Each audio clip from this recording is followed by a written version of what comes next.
welcome to another episode of the Mighty Fish Podcast. I am Ryan, and I am joined by... Josh. He's here.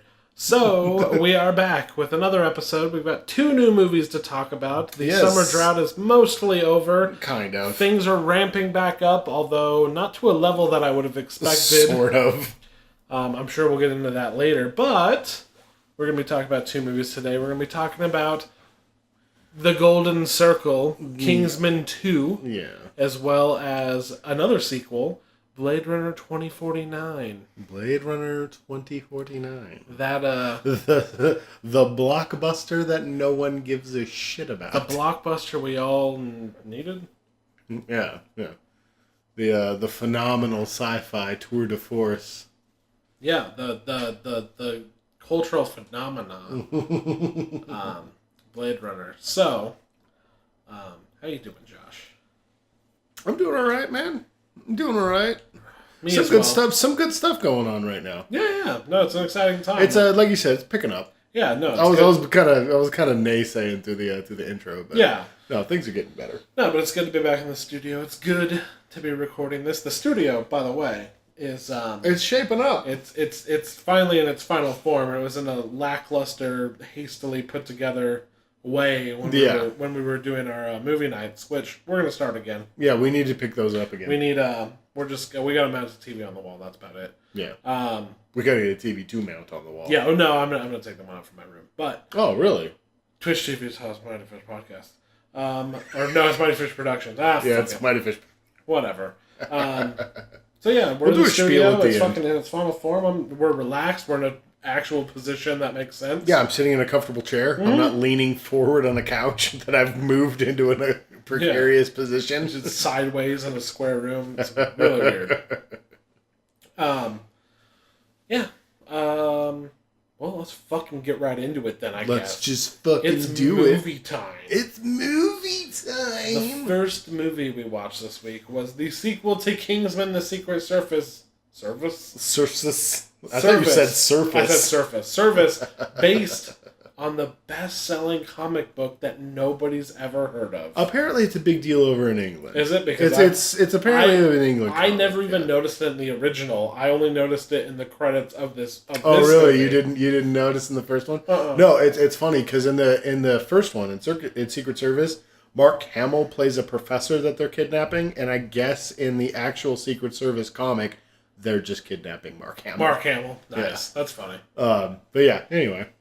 Yeah. So, Ryan, what were your? Oh, are you gonna ask me? No. I'll go ahead. You go ahead, dude. You go ahead, take the lead, dude. Golden Circle, Ryan. Is it good? I was fortunate enough to watch Secret Service like 20 hours before I went and saw this was the a sequel. reviewing as well. Yeah, I rewatched Kingsman: Secret Service. Loved it. We both loved. Yeah. I loved the first one. It was great. Amazing. With this movie, it was on point. It felt like another Kingsman movie. It really did. I think that it just fell into a lot of the sequel traps. Mm-hmm. And it kind of had a bar that was almost impossible to pass when it came to a villain. Oh, yeah. Well, when we were talking about it initially, after we saw it at different times, but we talked about it briefly. Their conversation that Samuel Jackson's character has with Harry. Unfortunately, I can't remember Samuel Jackson's bad guy name. Valentine. I loved him. Yeah. But the conversation that he and Harry have at that invitational, where they're talking about, where Valentine presents his point of view on the old Bond films, where it's entirely reliant upon the villain. I feel like Kingsman is a series that we came to a consensus that we agreed upon that entirely. And of the many villains that are in this movie, none of them are up to par. No, and there was something about... There's one main, but there's like 3 others, and none of them matter. Yeah. And including the main. Yeah, one of them is like a surprise villain. Yeah, one's a total surprise, and one is just kind of a dick. Yeah. and the other one is a carryover who I really thought should have gotten more time. Yeah. Because he had a background with the Kingsman and everything. Yeah.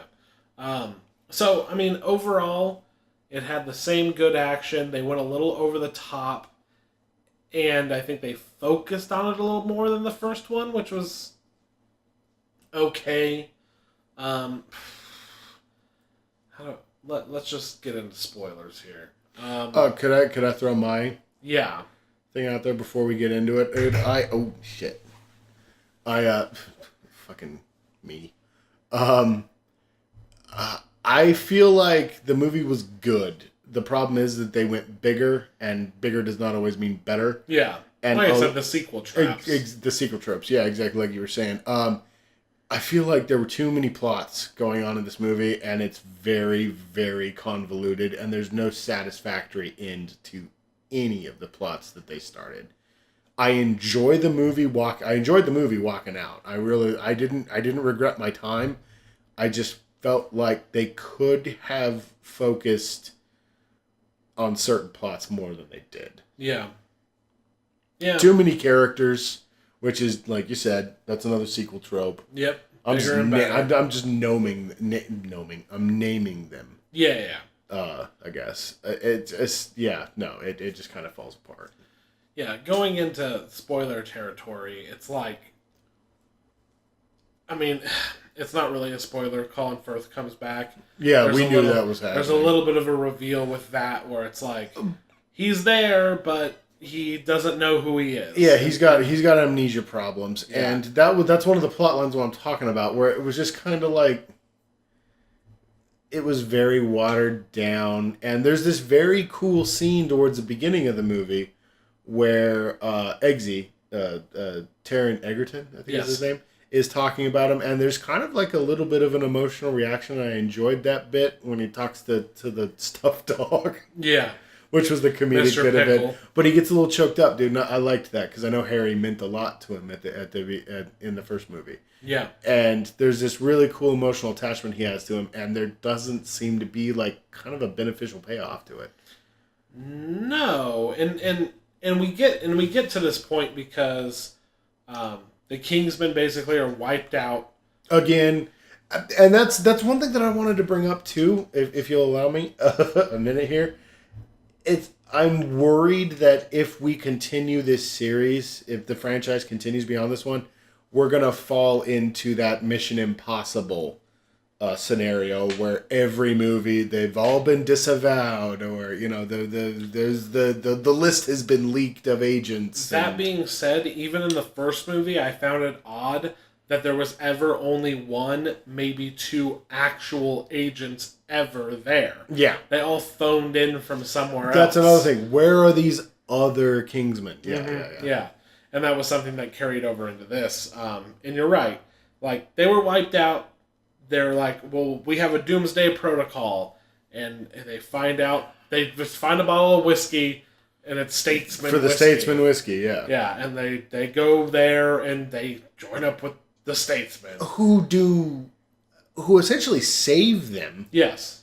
And help restart the Kingsmen, but they don't do anything. Like, and that was that really disappointed me because I was intrigued by this idea that each country possibly had its own version of the Kingsmen, and all of them were loosely connected. Like, maybe the Russians have guys, and maybe the Germans have guys. Yeah, they're all linked. Agencies. They're all linked by the fact that they're private intelligence. Exactly. Yeah. Maybe at one time they all had like-minded individuals that were a group at one time, and then splintered off and started their own groups. Yeah.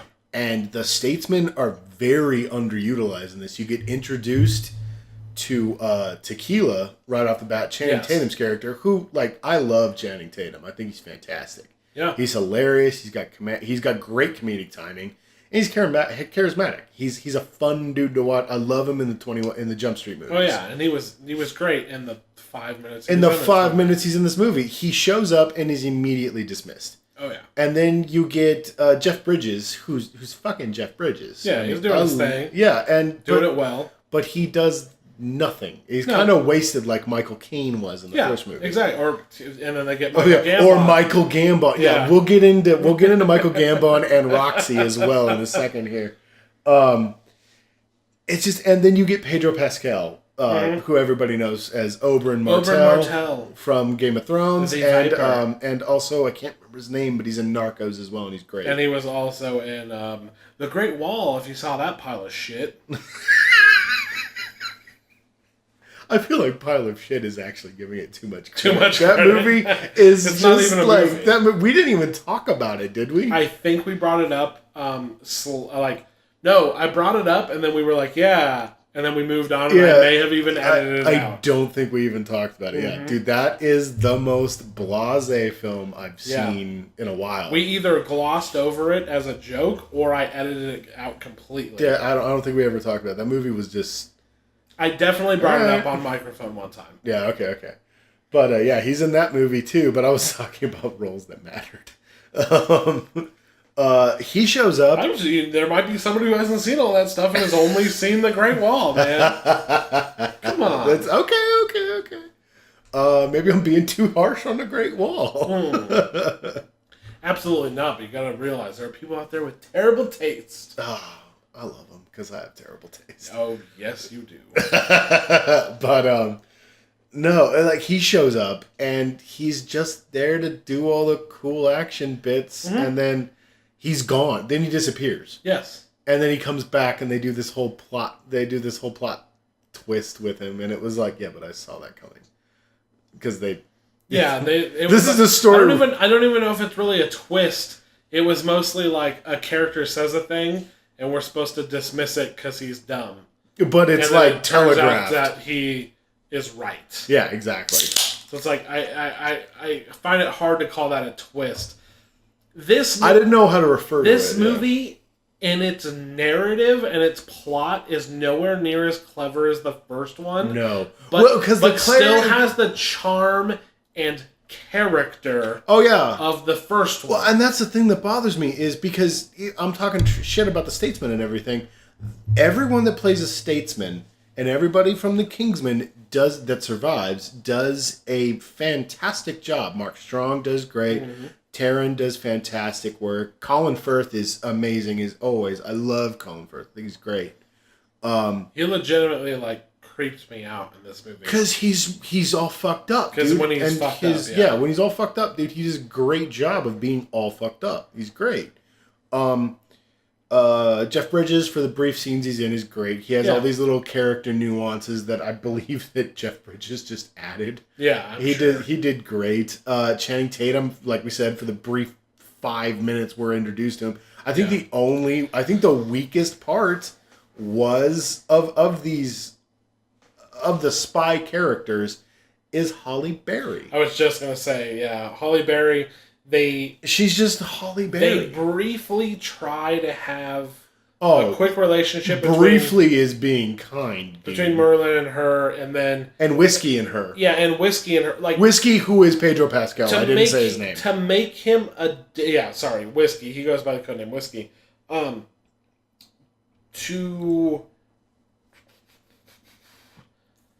To add to the audience's... To give a bit of a lady moment, I guess. Yeah, well, and not only that, she was used to give the audience, opinion on Whiskey, to try to make him less, not even character. Just Whiskey, just the Statesman in general. She was supposed to be kind of your segue into the Statesman, which I feel like we could have gotten had we kept Tequila... Yeah, Channing Tatum Whiskey around more often. She talks about how Whiskey always shoots her down. Yeah, Whiskey's always shooting her down. So we're not supposed to like Whiskey? Oh, I guess we're not supposed to. She wants to be a field agent, and then at the 9th hour, it's the 11th hour, we're told that Whiskey's kind of a dick, and that's it. That's it. She was there to And I feel like that'll give me a minute to get into Roxy. Oh, yeah. What the fuck, Lancelot. dude? Lancelot's character. Yeah. Roxy is her real name in the movie. Lancelot was her code name. Mm-hmm. What the fuck, dude? We spent a whole movie watching her build up into an agent, and she's supposed to be somebody. She's the one who actually made it. She's the one who actually made it. Yeah, no. Eggsy just comes back and is there by default in the movie. And in in the first one, she's the agent. Yeah. And then in this movie, we get one scene of her smiling, and then she helps him on his stupid fucking date. And which I guess we should bring up. The princess is back, and instead of just remember the princess from the very early one that he gives anal to because he saves the world. Yeah, she's his girlfriend. For a quick joke, where she's the leading lady in the movie, and she is awful. Yeah, I did not care about her at all, and I really thought it sucked that Halle Berry's character does nothing, and Roxy does less than nothing. She shows up, she smiles at him briefly. At a meeting, they have a little bit of a convo, and then she helps him on that stupid fucking date, and that's it. They literally nuke her immediately afterwards, and she does nothing. I was very upset by that, and like all of our time with the female character is spent on his shitty girlfriend. Yeah, I didn't mean to cut you off on your Halle Berry rant, but no. Like I said, she was like. Artificial, you're not supposed to like this guy, like throwaway dialogue girl. Yeah. And then it's like, oh man, don't you ever like we're the joke from fucking Spider-Man Homecoming. Yeah. The man in the chair. She comments about being the man in the chair and how she wishes because she's busting Merlin's balls for being satisfied with being the man in the chair. Don't you ever want to be a field agent? He's like, I thought about it. I like it here. They need me. Yeah, maybe. Like, we're super important. And then she's like, oh, I've tried, and whiskey just always votes me down. Yeah. And I'm like, that's your whole fucking character? That was it. And then at the end to show that he was kind of a dick? Well, and then at the end of the movie, she steps up, and we're supposed to be like, oh, they pulled the chair. She doesn't even step up. She goes, I want to throw my hat in the ring, and then Champ goes, all right. All right. And now she's whiskey. You're whiskey now. Okay. Spoilers. Whiskey's a double agent. Whiskey's a double fucking He's not even a double agent. He's just a dick. Just kind of is sympathetic to the main villain's plot, which we haven't talked about yet. Not the main villain's plot. He's sympathetic to the president's plot. Well, let the junkies die. They're like hand in hand. Were they? Him helping her carry out her plan is to his interests, much as it is to the president. See, it seemed much more in line to me with the president's, like, but his agenda relies completely on the main villain's plan. Yeah. No, this is what this is what I'm talking about with it being convoluted. There's the president's a dick. Julianne Moore has some kind of plan. She wants to be more accepted as a villain. Her plan was literally, this is gonna work or I'm an idiot. Yeah. And then Whiskey, who shows up at the 11th hour to go, oh, they're all dicks. They should die. I had motivation that you just got introduced to. After the climax fight scene, he decides to show up to have yet another kind of mediocre fight scene. Yeah, dude, and that was the thing about to me, the biggest fault in this movie was the fight scenes. They were too long. They went longer, but they were still in the same style. Oh yeah, no. They were still in the same style, but they just kept going, and there were so many of them that I felt like it took time away from all these plot points that they kept introducing. Because we've got to fix Harry. Yeah. We've got to deal with dickhead U.S. president. Yeah. We've got to deal with Julianne Moore. Oh, and by the way, here comes Whiskey. Yeah. And it was just like, oh my God, can we cut 3 of these fights off? Yeah. And deal with these plot points a little bit more. They didn't let anything breathe. No, nothing gets to breathe in this movie. The one thing that I think was the best part, the ultimate saving grace of this movie, is Elton John. Oh yeah, he's fantastic. The celebrity cameo playing himself, like sequel trope, Yeah. This is just it's just spectacular. Oh, dude, I remember I was watching it and I was just like, Ryan's gonna love this part. Oh, dude, Ryan is gonna love this part. Not only does it have your favorite Elton John song in it, but it does have Elton John. Yeah, with a joke. Yeah. Oh, with a great joke. What day is it? Wednesday.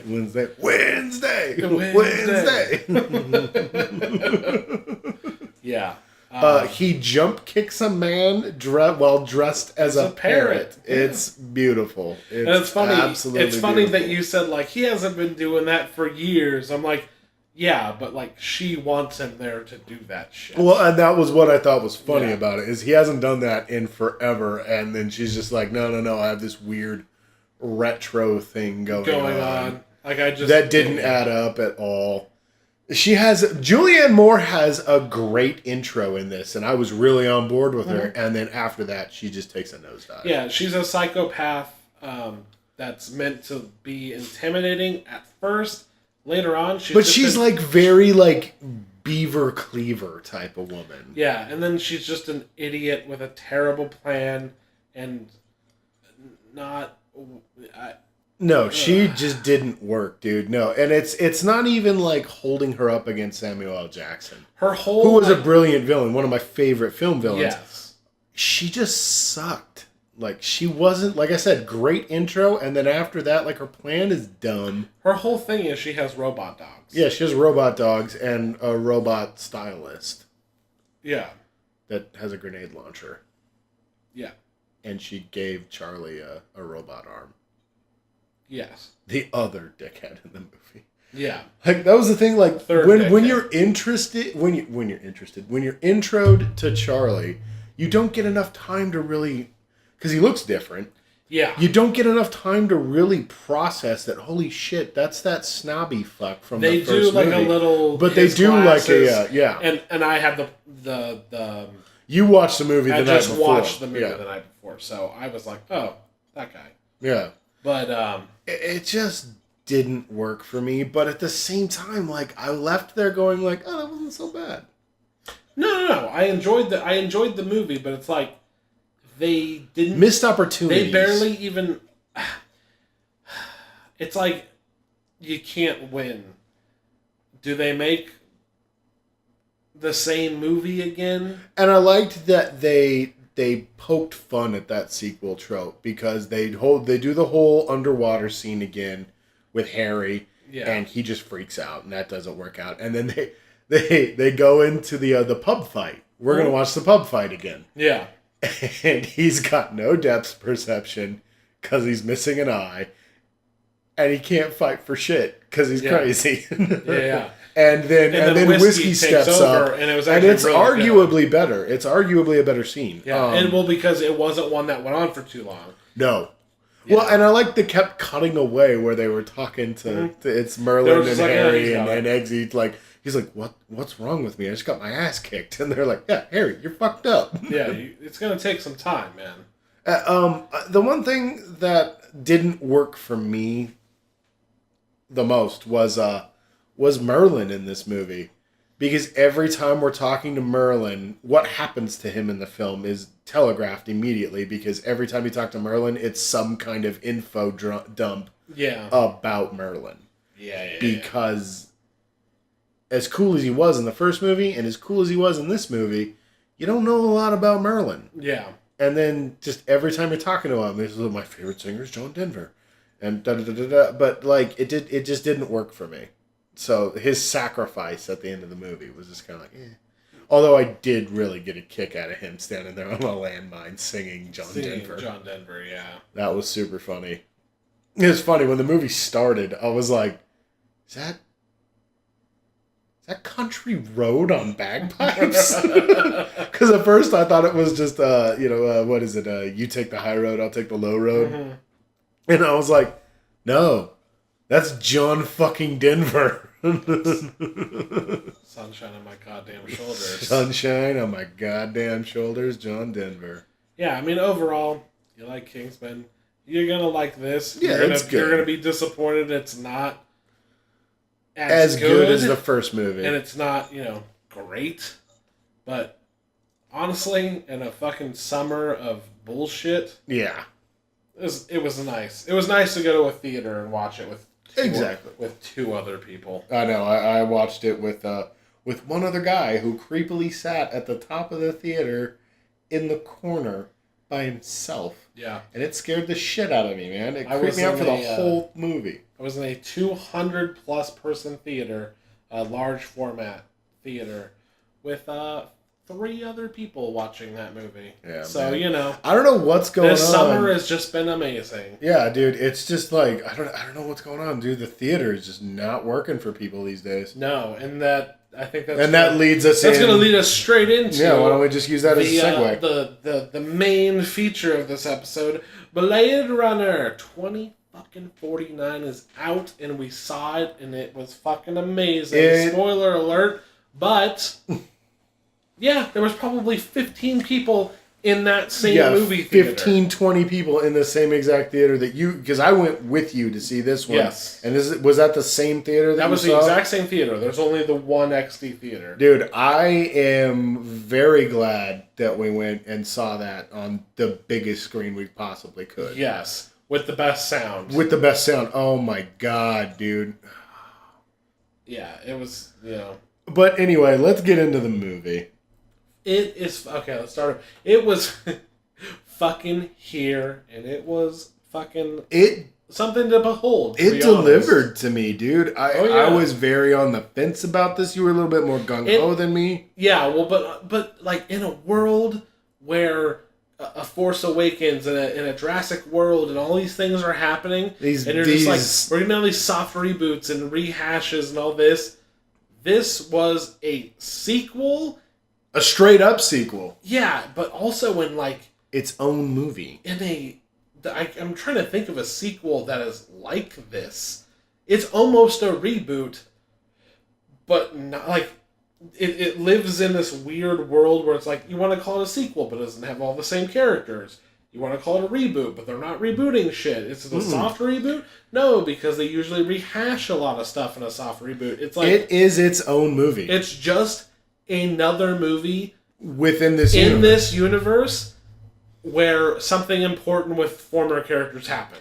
It makes me think of Mad Max Fury Road, where yes, you could call it a soft reboot. You could call it that's a good comparison. I never actually thought about that. But it's really just its own movie that, yes, has much in common with what's happened before. But that's because it's in the same universe. Pause for 1 second. All right. You like the movie? I love the movie. I really enjoyed it. Spoilers from fucking here on out. You've been warned. Spoilers. Are we getting into it? Spoilers. It is impossible to talk about this movie. It's too hard to talk about this. Yeah, no. Yeah. Spoilers. We're not going to go in immediately. It's not like, let's get into it. But just a warning. There will be spoilers. If you want a quick opinion from us, great movie. Go and see it. Yes.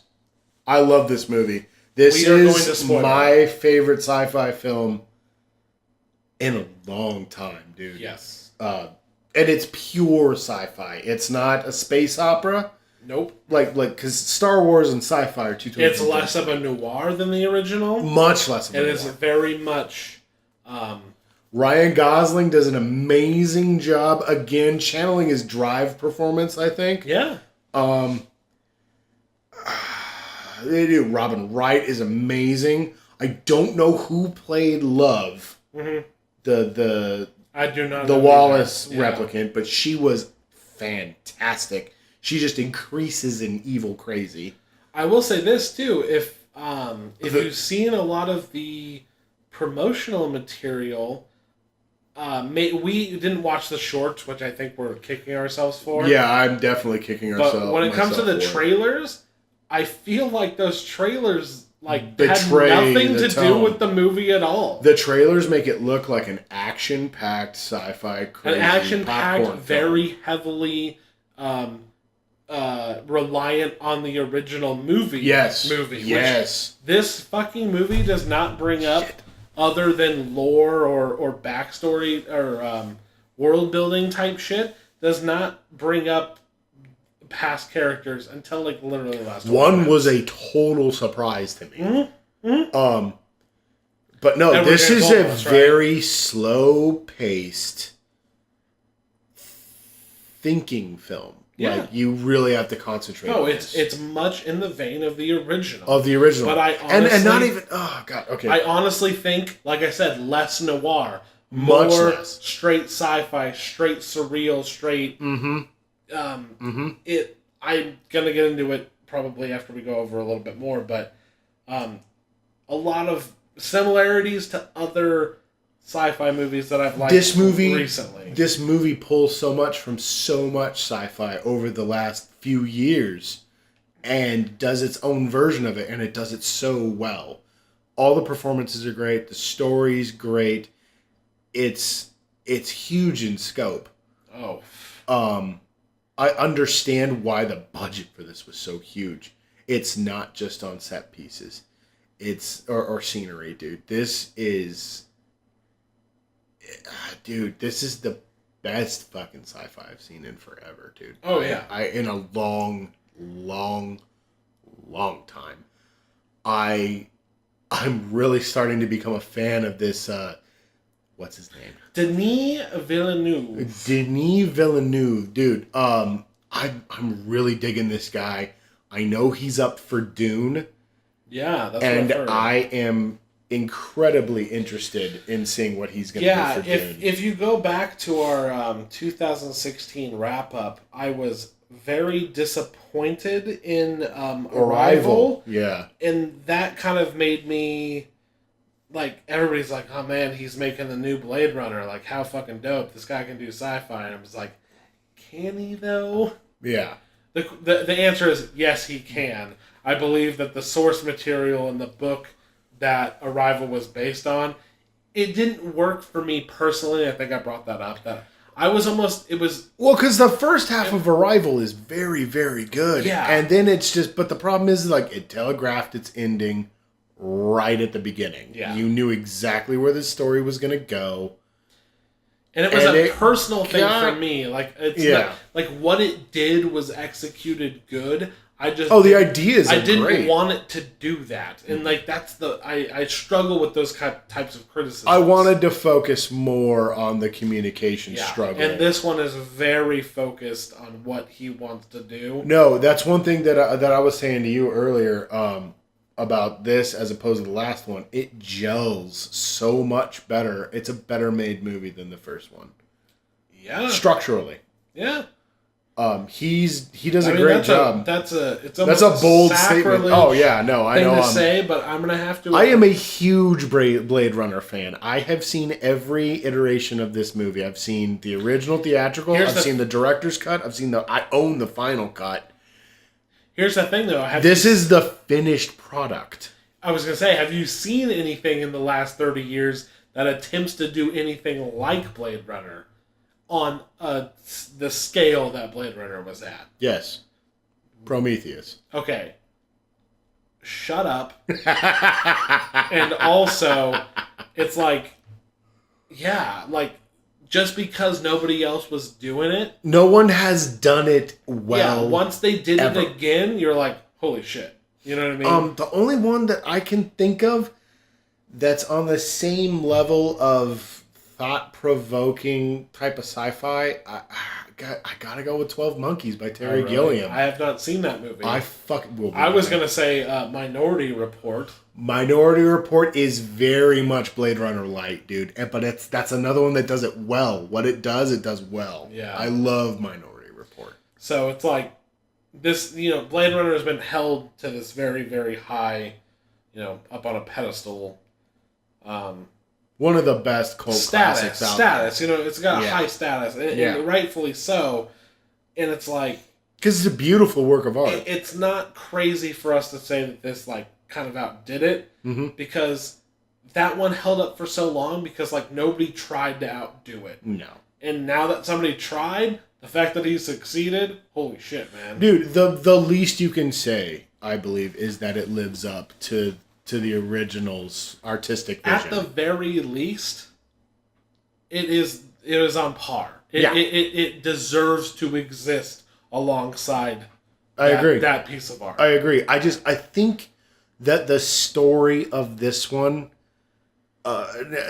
regardless of whether it's noir or not, I think it's not. I feel like it's just straight up sci-fi. It doesn't fit into a subgenre other than cyberpunk. I feel like the story of Kay, is Ryan Gosling's character. Yes. It's a much more interesting story. Yeah. You're dealing with themes of wanting to be what humanity really is, connections with other people, loneliness, sadness. This is a very sad movie. It is, and I guess we'll just say right now, the reason this one kind of stands on its own away from Blade Runner, the original, the main character, depending on how you look at it, is a completely different beast. You are told up front. He is a replicant. This is a replicant. Yeah. He is a new model of replicant that is on a tighter leash and apparently is better. And there's a lot of inconsistencies about what replicants' roles on Earth are at the time.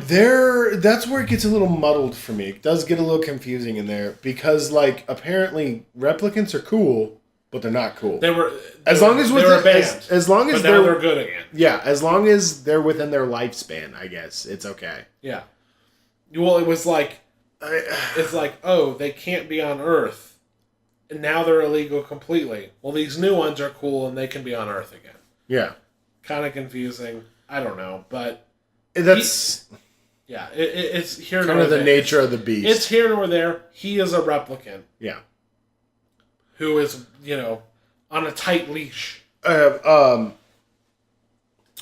what I like about this is the way they handle his replicancy.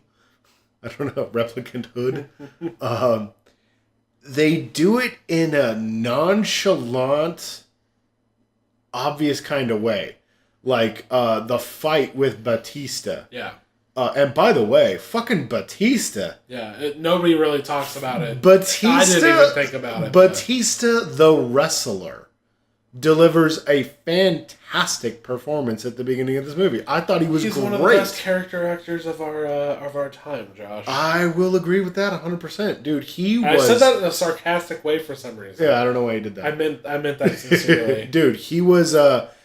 he's bringing the comedy in Guardians. Mm-hmm. He's in my opinion the funniest guy in that cast, and in this one, dude, he's there and he has a very heartfelt sincerity to him. I really, really enjoyed him at the beginning of this movie. But the fight that he has with Batista, and then the violence that Kay is capable of in that part during the scrapyard. He grabs that dude, flips him around, snaps that guy's back, draws his gun, kills 5 guys, kills 3 more, and then takes a break. Yeah, and it's all just that fast. Oh yeah, it was nuts. The violence in this movie was brutal. Yeah, it's brutal. It's cold. It's efficient. It made me think of the violence in John Wick.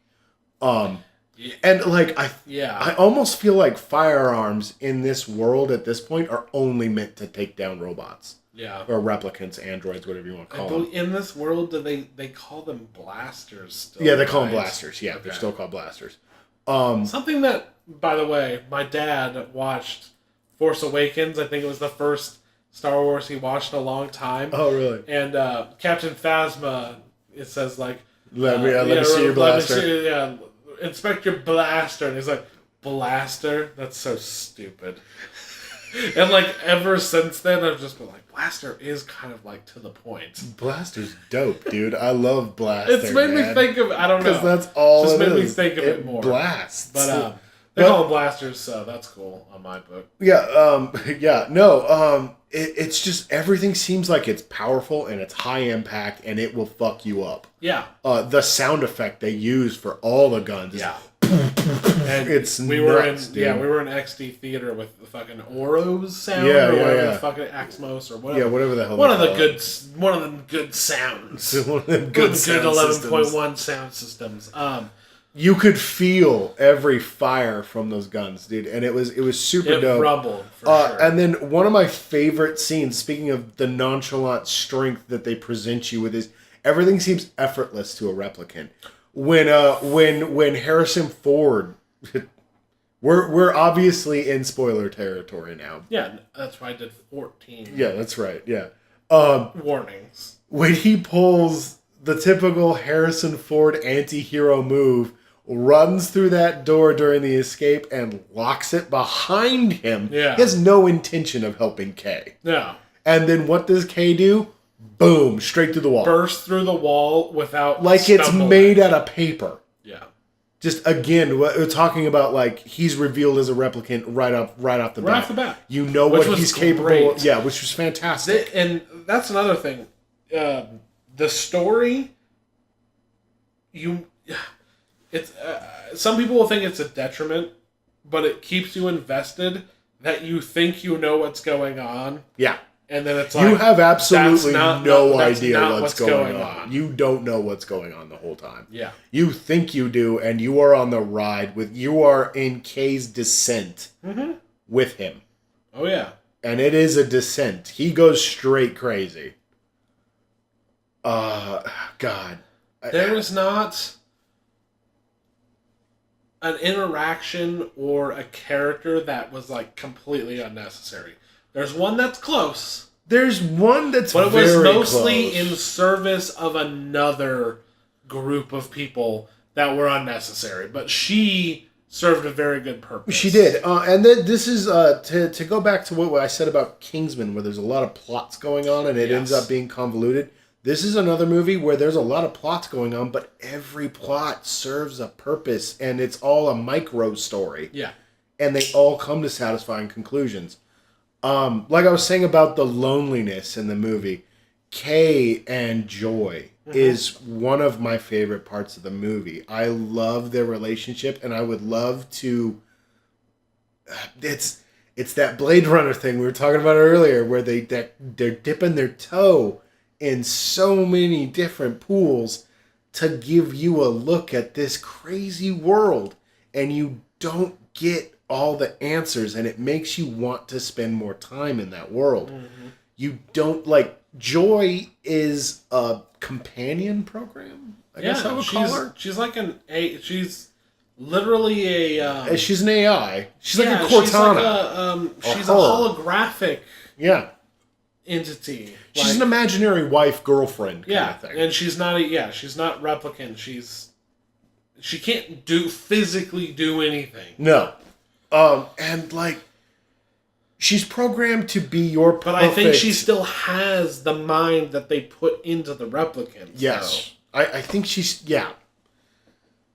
God, and they don't answer these types of questions. No, they don't. They present nothing but questions, and it drives me nuts. What was good about this movie, too, is that like, when he first goes into his apartment, I'm like, I wonder who this is going to fucking be. You know, I've seen all the goddamn trailers. I know who he interacts with, but that movie, it caught me off guard with straight up telling you he was a replicant. Like, it not feeling like the movie I was expecting to watch. Like, by the time he got to his apartment and Joy showed up, I was just like, oh yeah, that was her. I've seen the trailers. Yeah. But you always thought that she was a real girl from the trailers. And then you're watching the movie and you're like, no, she's a fucking hologram. She's his house's AI. Yeah. This is his Siri.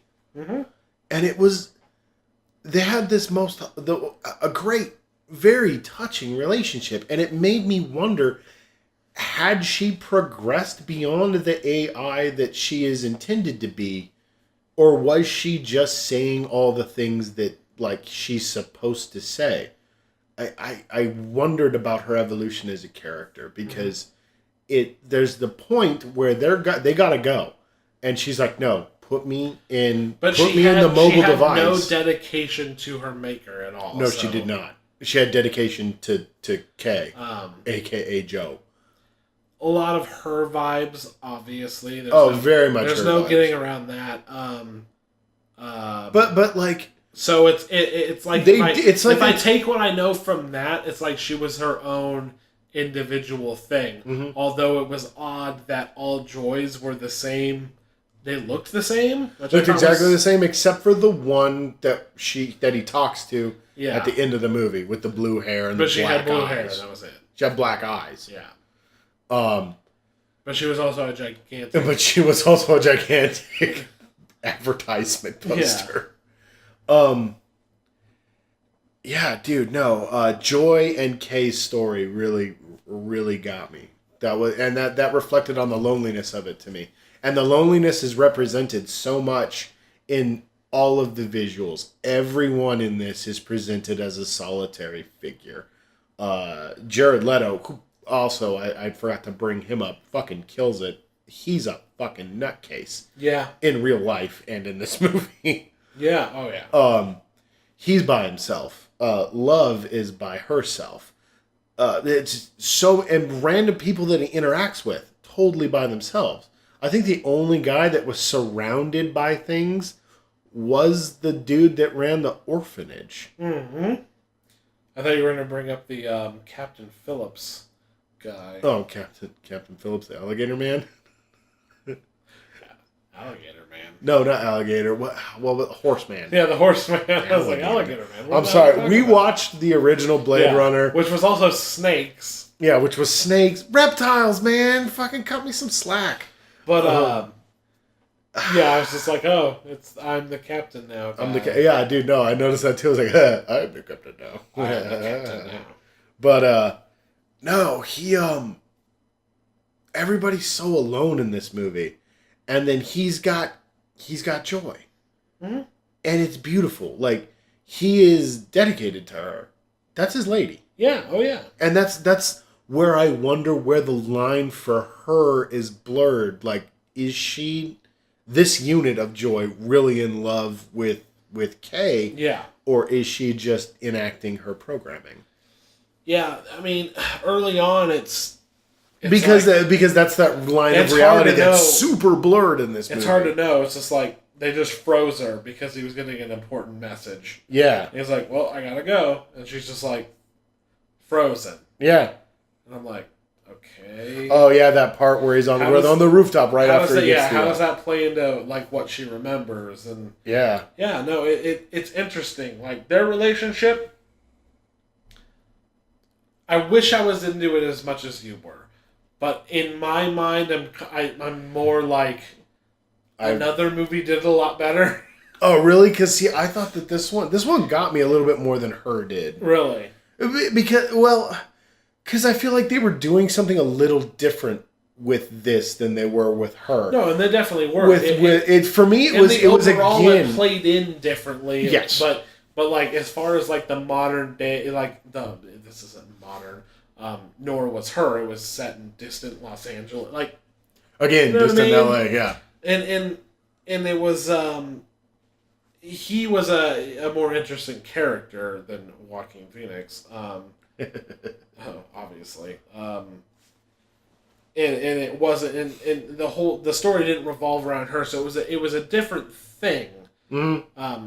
But the relationship and somebody being lonely and being enthralled by that, like, it delved deeper into it, mm-hmm. So that's why I think I liked it more. But this played a different role in the overall story, which is much more interesting. Yeah, because it plays into that whole line blurring of the other plot line of reality. Yes. Like, they keep saying, I know what's real, throughout the movie. And I don't think anybody knows what's real anymore. Yeah. This is a world that's just paranoia and solitude. Mm-hmm. And it's kind of sad. Yeah. Yeah.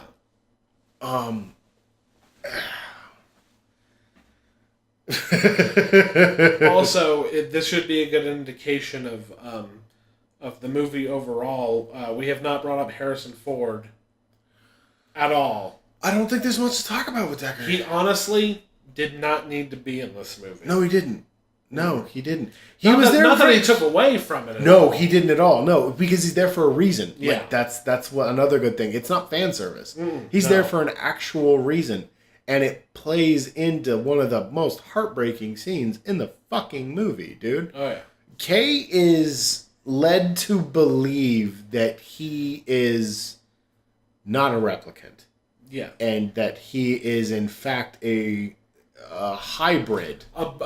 Somebody who is born to a replicant. Born of a replicant and a human relationship, Rachel and Deckard from the first film. Yes.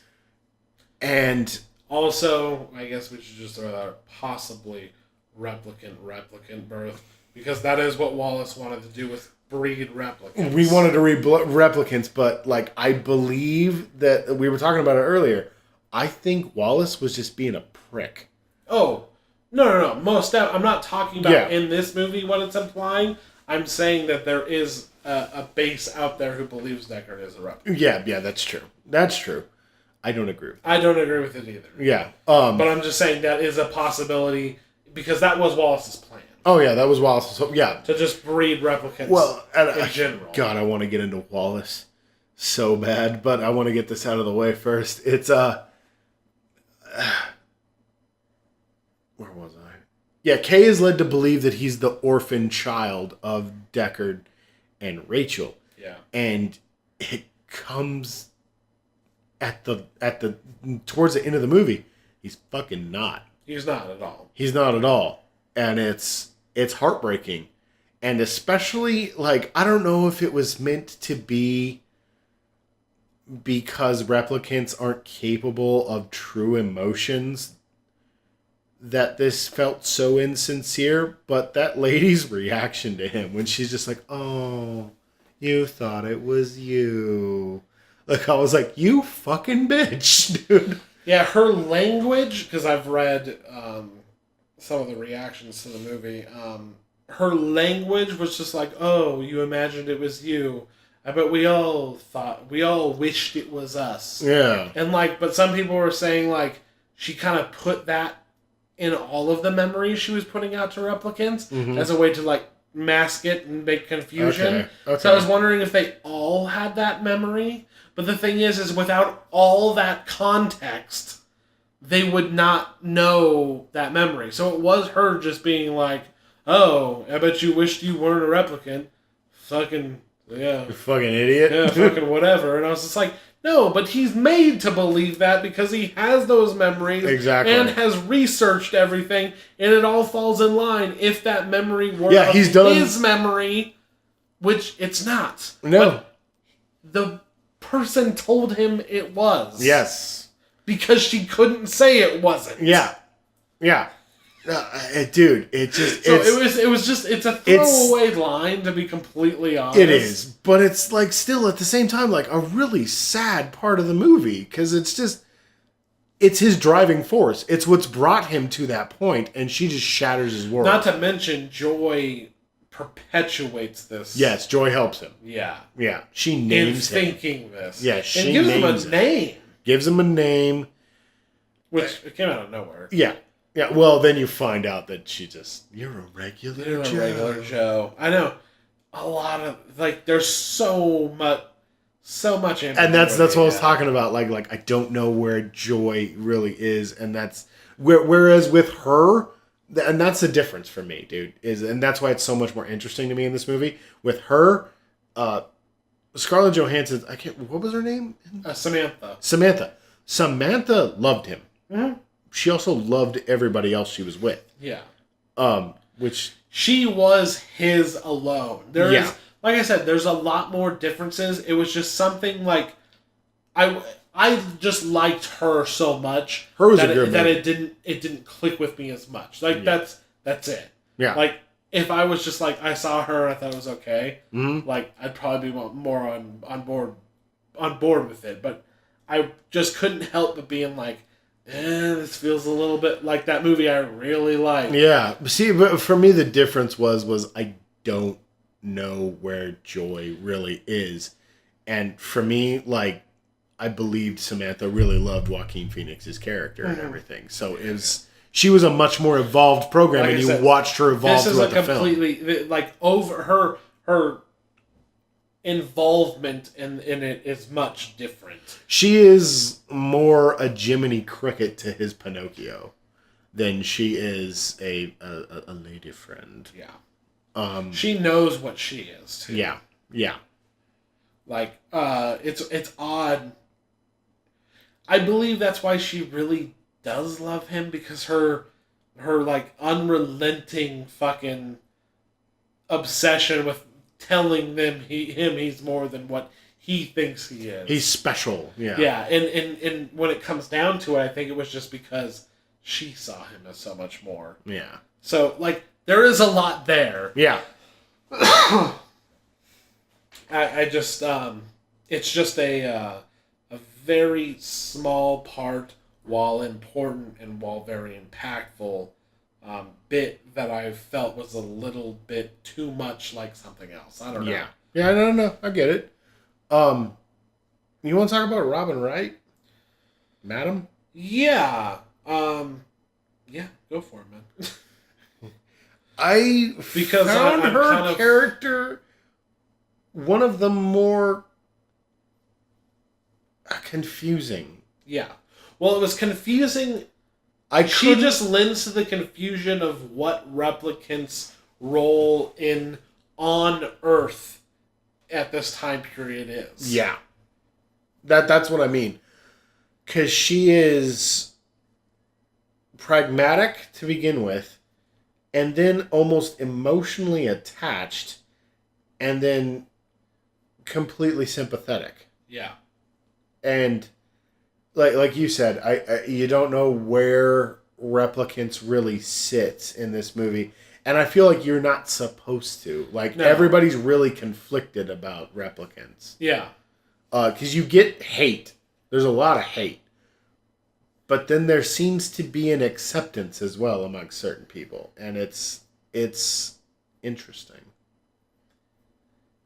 It is, but they also... ultimately confusing. They also talk about, like, oh yeah, replicants. Like, the new model is like, people just know if it's a replicant.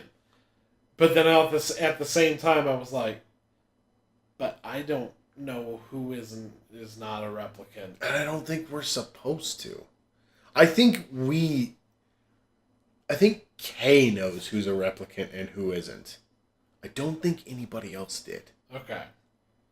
Do you know what I mean? Yeah, but I mean... Like a replicant knows a replicant? You get some of the scenes of just like, fuck off, skin job. And, yeah. And him walking around, and I'm just kind of like, okay. And then, like, there's the hookers, and I'm like... yeah. And then I was like, oh, they're just hookers, because there can't be replicants here. Yeah. Or, like, I felt like replicants needed to be on a leash.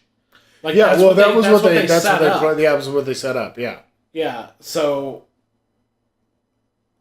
then I was like, wait, is she a replicant?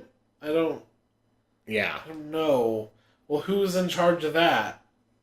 Because it seems like she's just running wild in the streets. Yeah. Well, doesn't he ask? Doesn't he ask the hooker at one point, like, where she is in her lifespan? I don't remember. I thought he asked her how old she was, and I felt like it had to do with whether they were at their retirement point or not. Mm-hmm.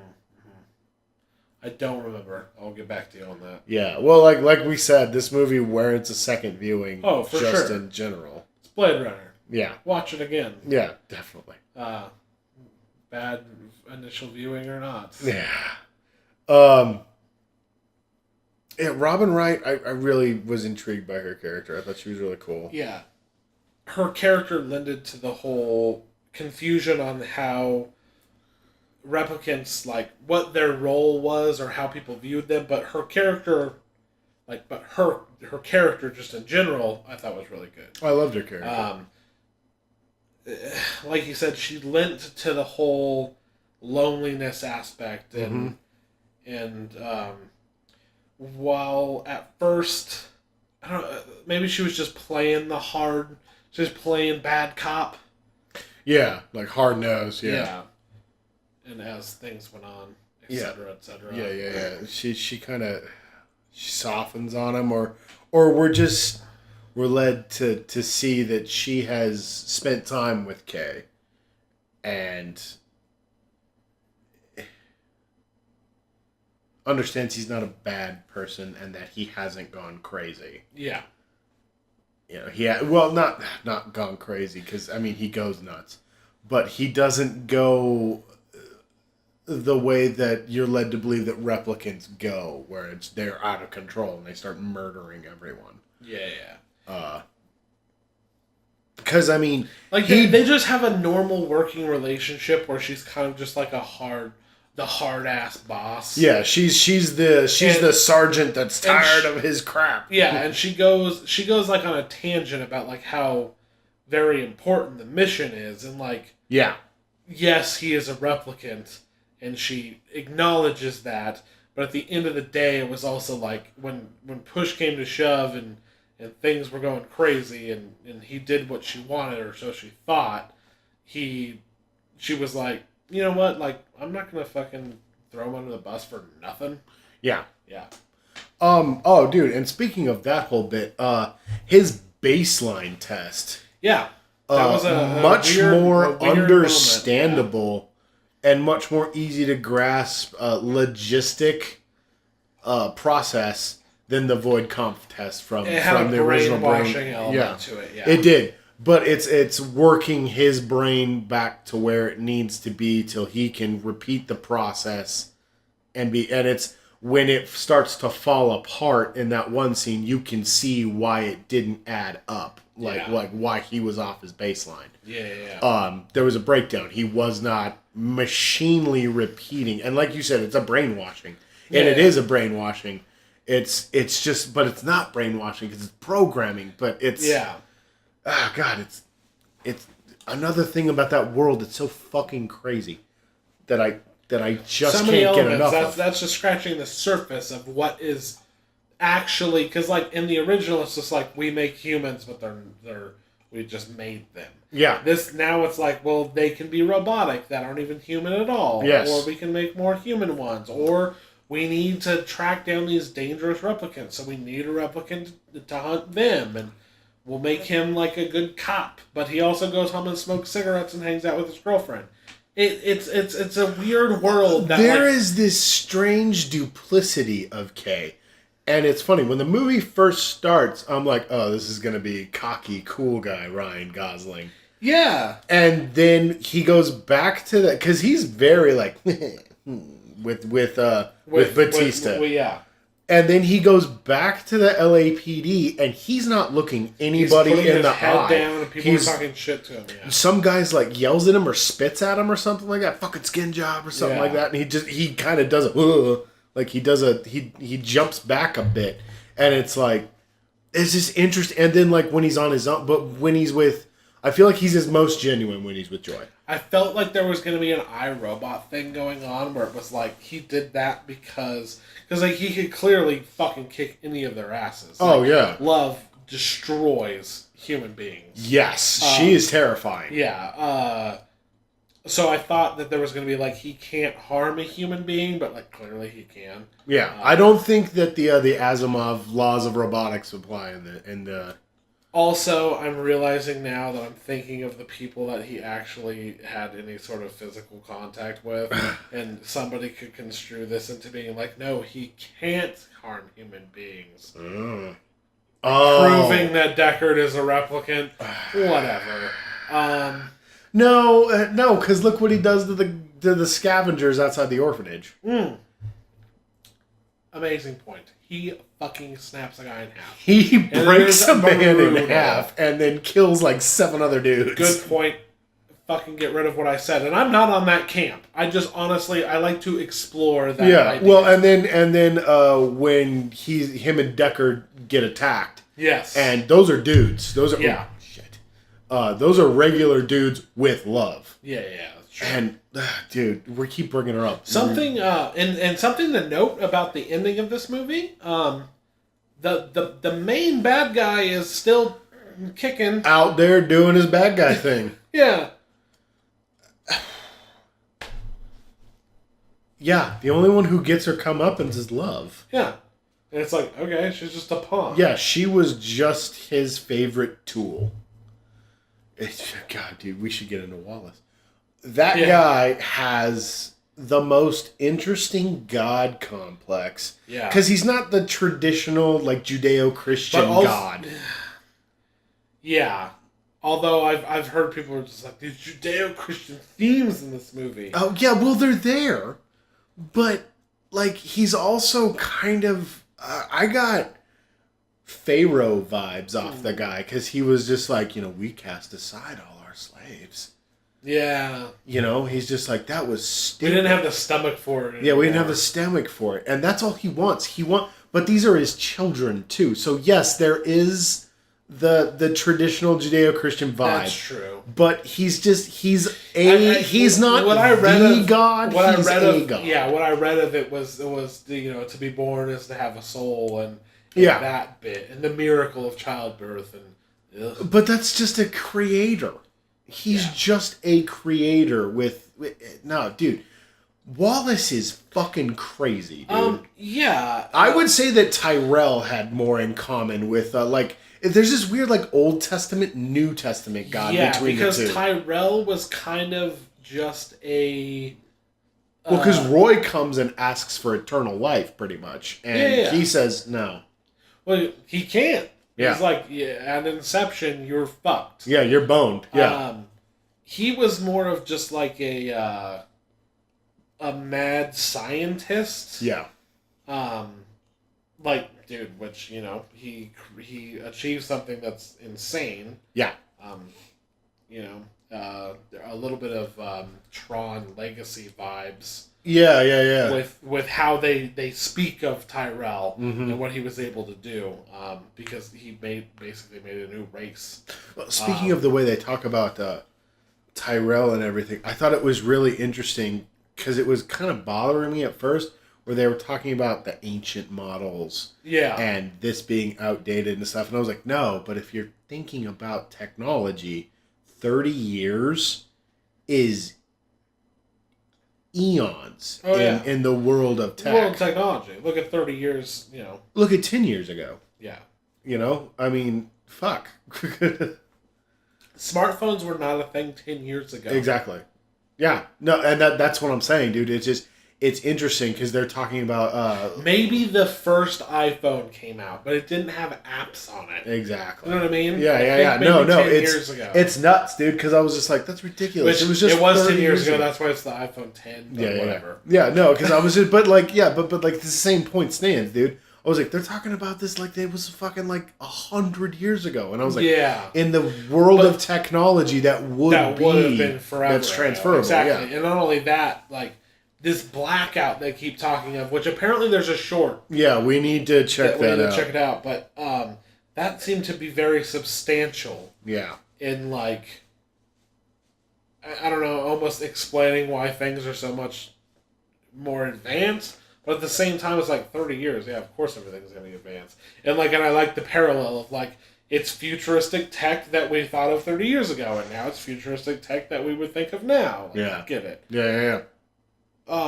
It's just a really good movie in pretty much every aspect. Yeah. The visuals are ridiculous. Visuals are ridiculous. I didn't think I would enjoy the soundtrack as much as I did. Is it Zimmer?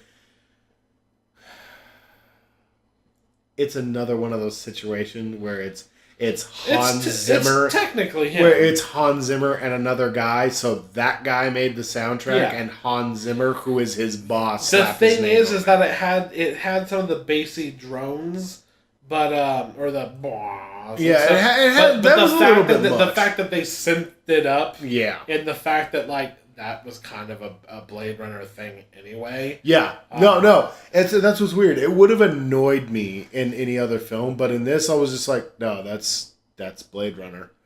The one thing that I will say is that it kind of sucks that they went with the big name when there's so many other dudes out there right now, especially I was looking into the soundtrack and stuff, and they're calling it experimental. And I'm like, that's not experimental anymore. Just because Hans Zimmer's involved, you're slapping experimental and daring onto it. This is a style of music that exists all over the place now. Synth is a thing now again. And if this was the 80s and 70s when Vangelis was doing it, that's when you call it experimental. When Daft Punk was in its early days, mm-hmm. it's experimental. When Giorgio was doing his thing, experimental.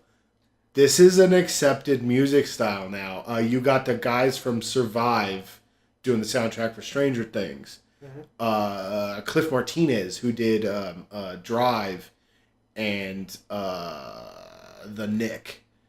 Very heavy synth soundtracks. Disaster Piece did the soundtrack for Fez, as well as It Follows. Jack Wall and Sam Hewlett, who did the soundtrack to Mass Effect, the original Mass Effect, which is itself heavily inspired and technically an homage to Vangelis' soundtrack from the original Blade Runner. Thank you. God damn it. It just bothers me that it gets labels. Yeah, see, I hadn't heard a lot. I just knew that it was Zimmer. And it's still good. Like I still liked it a lot, and it was befitting of the movie. I loved the way that they kind of trickle in the original theme at the end of the film when Kay's on the steps. Yeah. And I loved that scene. I thought that was beautiful. Dude, and that's the other thing that I feel like plays into the loneliness. There's so much. It's so cold. It's snowing. And that's another thing that I think is interesting, because we were talking about it last night. How big is Los Angeles? Does global warming? I made a joke about what ended up being Las Vegas. Yeah. I made a joke that it was Burbank. It was Burbank. That was hysterical. And also, you'll love this. As you know, us here at the Mighty Fish Productions are of the greater Los Angeles area.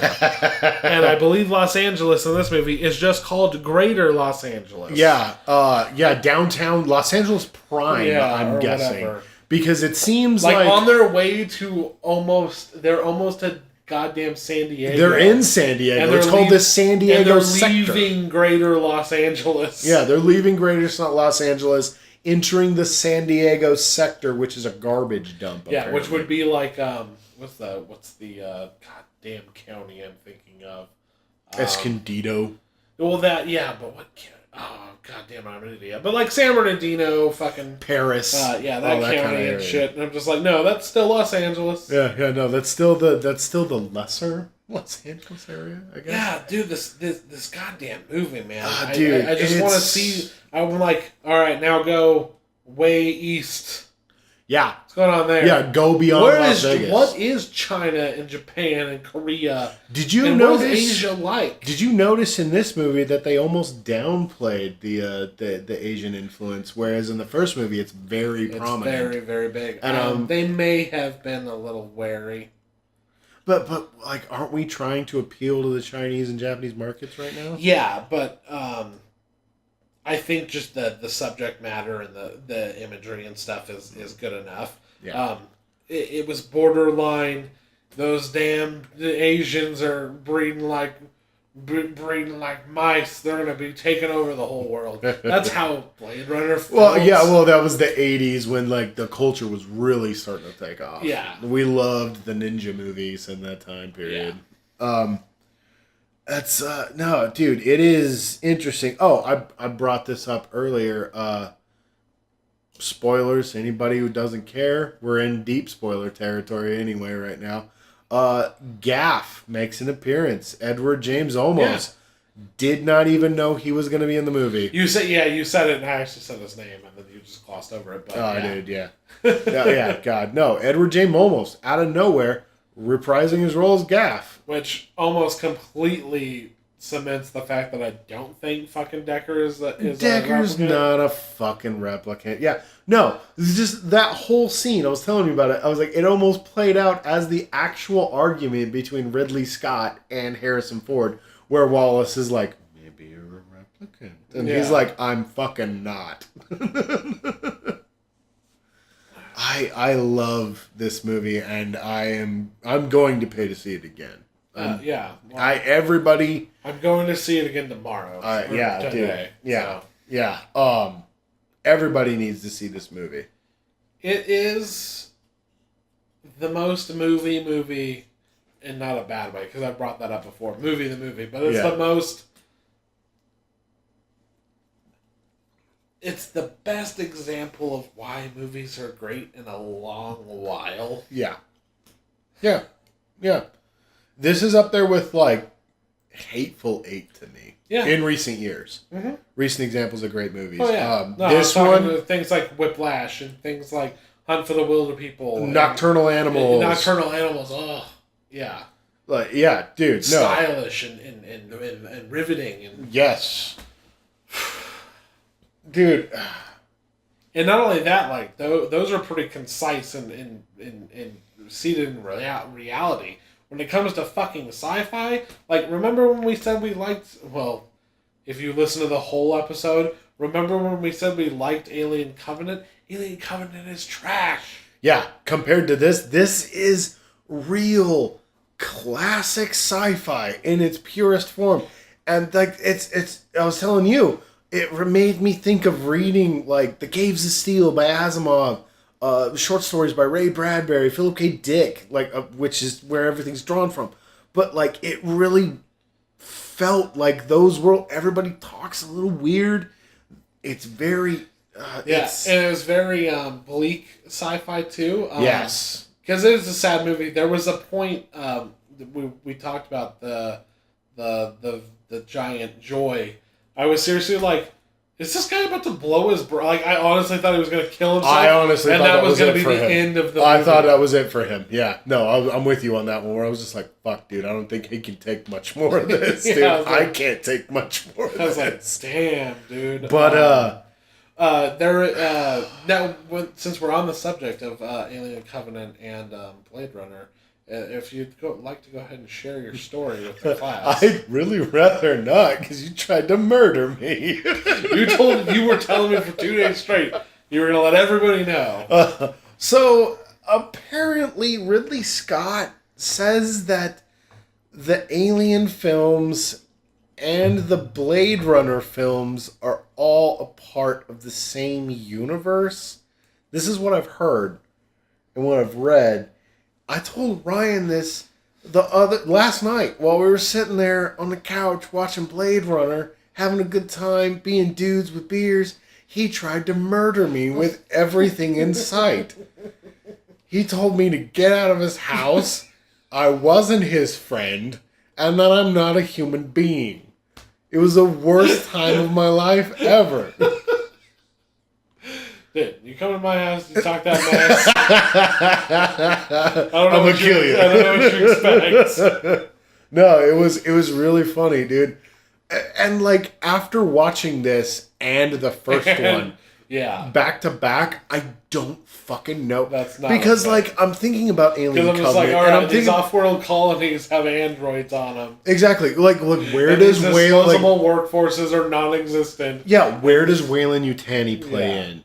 And it's just, I'm not coming at it from a point where I don't like Prometheus. I'm trying to come at it from a logistic of point. Where they come together. Like, where does Wayland come in? Where does David come in? Why are they androids and all these other robots running rampant are replicants, and they're a huge problem, but David's okay? Yeah. No, it's stupid as hell. It's just, like, it's the same universe. Also, Deckard's a fucking replicant. Oh, wait, no, he's not. Yeah, no, it's more of Ridley Scott just, like, finishing a product and then going, wait a minute, this was a cool idea. You know what? Props to the man. I'm not going to take away from his accomplishments. He's done well. But sometimes you gotta go into the post-acute, mentally not really there center. You know what I mean? The man is clearly demented. Do you think he has dementia? Yeah, he's clearly off his rocker. That's sad. Or do you think it's just like he's old as hell, Or man. do you think it's just a George Lucas... I'm not talking about a 60-year-old man or something like that. Do you think it's just a George Lucas scenario where he just has a fundamental misunderstanding of what makes his stuff good? No. George, no. He's like the anti-George Lucas, and like he's like the complete opposite bad. Yeah. You know what I mean? Yeah. But he's still doing the same things to his movies. It's honestly where like he's just like, I can do it better this time. It's seriously like, imagine that like people liked the prequels. Yeah. and then he like went out of his way to make people not like the prequels. Bunch of prequels. You know what I mean? Yeah. No, like, I got you. Oh man, these prequels, it's not the same, but I really like him. And he's like, well, yeah, but I don't know. Did you know that Jar Jar Binks is really the king of all creation? Yeah, I don't know. Jesus. And everyone has to go on a quest to find Jar Jar Binks, God. Yeah, and also, Lucas is doesn't want to fuck with like Empire. You know what I mean? Like he's like, nah, dude, Irvin Kershner, it's his thing. Yeah, he's never really fucked with Empire. All these other ones, like, they're mine, so I'm gonna fuck with them. Like, I believe that Ridley Scott would just go and fuck with aliens. With Empire. He'd fuck with Empire. He would do it. Oh yeah. Yeah. If Empire was, dude, apparently what he's happened fucked with Alien. Camp, he just fucked with him. Ridiculed him. He just fucked with him until he quit. Or whatever. He ridiculed him until he quit. That's terrible. I was looking forward to that movie. It was never going to happen, but I liked the idea. No. But yeah, no. Denis Villeneuve. How do I say his name? It's Denis. It's Denis. I've heard Villeneuve, but I think it's Villeneuve. Villeneuve. Denis Villeneuve is a director to keep your eyes on. Yeah. For sure. This guy's an up-and-comer. I'm really looking We forward both to like seeing Sicario. I love Sicario. It wasn't great. I loved Sicario a lot for what it was. Yeah. I think I enjoyed the performances more than anything else out of that, because the story was kind of... Yeah, and well, that's the thing. I feel like he has a big problem, and or people he decides to hook up with who write these things. He has a big problem with... Well, I take some offense to that, because the writer of that was the writer of Hell or High Water. Yes, I know. That's fine. I'm just saying him or them. I'm just saying there's more than one person involved. I'm just telling you, watch they like to have these more open-ended... Like, he goes out of his way to make these open-ended kind of endings. Yeah. And, like, I hated Arrival come the end of it. Arrival was a most bit of the ridiculous. second part of our 2016 wrap-up is me being mad about Arrival. So, yes, it is. I know he did another one before that. That wasn't Sicario. The dude just... He fucking makes movies, man. He makes good movies, dude. I'm looking forward to seeing what else he's like what... and obviously people are going to know what we're referencing here, but... He's like what I imagined Darren Aronofsky was. Because he is like a weird foreigner who's just like, I make the movie. He is exactly what everyone thinks that Darren Aronofsky is. A weird, quiet, like, artful I make the movie. Foreigner. Yeah. No. Yeah. Everybody, check out Blade Runner. Yeah. 2049. Obviously, hopefully, if you're listening to this, you've already seen it because we spoiled everything. Yeah, we ruined everything. That's why at the beginning I said, go see this fucking movie. Yeah, it's not doing too well at the box office. It deserves to do well. It is a great story. It's an amazing film. Dude, so far, one of my favorites of the year. We're here talking about movies again. Yeah. How long has it been? Things have sucked. Month recently. or two Things at have least. sucked. Yeah, we've recorded 2 episodes that I don't think we should ever air because we're not talking about anything. Probably not. Speaking of which, okay. Dude, we've been going on forever. I'm willing. We could say. Did you want to go into the Orville? I do. Do you want to do that at another time? But I think we should do it another time. All right, stay tuned. We're going to talk about the Orville. The new Star Trek that everyone should watch. We have a little bit of a break until... I think we have a couple weeks until some more shit starts coming out. So I think next week's episode we are going to talk about the state of Star Trek and what we think about the Orville. Yes. And we should be well qualified by that point. Yes. So, thank you for listening to this episode. It's been very awesome. Fucking, the studio is done. And everything's going great, guys. We've watched 2 movies that I really enjoyed. I feel bad that we aren't smart enough to really comment on all the crazy shit that went on in Blade Runner. but I hope you enjoyed what we had to say. No, I think it was great. We'll come back to it for sure. This is definitely a movie that you're gonna need to watch a couple times. We need to watch a couple times. I feel like we'll definitely be revisiting this film. Oh yeah, for sure. Hit us, at Mighty Fish Pod on Twitter. Fucking, we're definitely gonna start up Friday nights movie watching public domain movies again. Public domain movie night again. So twitch.tv/Mighty Fish Podcast. It is October. We are going to get out our initial episodes, our premiere episodes of Classic Ketchup and Thrifty Movies. Yeah. Which I don't know if we shared the title before. And then after that, near the end of the month, towards Halloween, we're going to have a Halloween-themed episode of each, and we are going to have a podcast that is going to revolve around Stranger Things. Yes, we are going to do I think we're going to do a Season 1, Season 2 total discussion. We really want to, we're big fans. If anybody's been listening to us for a while, one of our earliest episodes was about Stranger Things and how much we enjoyed it. We really are looking forward to Season 2, and we really want to talk about it. For sure. So, October is the return, baby. It's the return and a fright fest. It is. So, November will be good, too. December, oh my God. We got a lot going on. We got, November... Maybe it's late November, but we got Justice League coming on. I'm not watching Justice League. Oh my God, he's an idiot. We have Jumanji, which will be fun. I'm not watching Jumanji. You told me. God, can I turn half the mic off? What else we got going on? There's so much good stuff.